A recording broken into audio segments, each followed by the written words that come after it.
ছোট্ট লাবিবা। সে থাকে গ্রামে। লাবিবার সবচেয়ে প্রিয় বন্ধু সাদা নরম বিড়াল মিনি।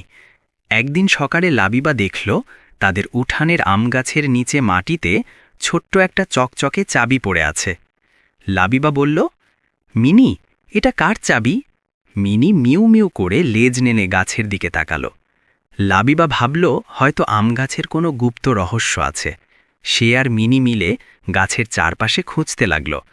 হঠাৎ মিনি তার পা দিয়ে মাটি খুঁড়তে লাগল। লাবিবা বলল, আরে, এখানে কিছু আছে। মাটি সরাতেই তারা পেল একটি ছোট্ট কাঠের বাক্স। চাবিটা দিয়ে খুলতেই ভেতরে পাওয়া গেল রঙিন কাগজ আর একটা চিঠি।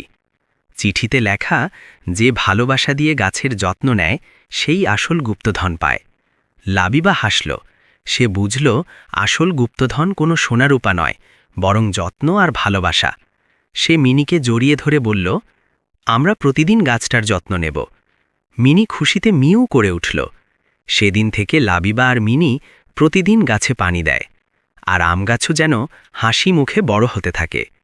গল্পটি ভালো লাগলে লাইক দাও, শেয়ার করো, কমেন্টে তোমার মতামত জানাও আর সাবস্ক্রাইব করো।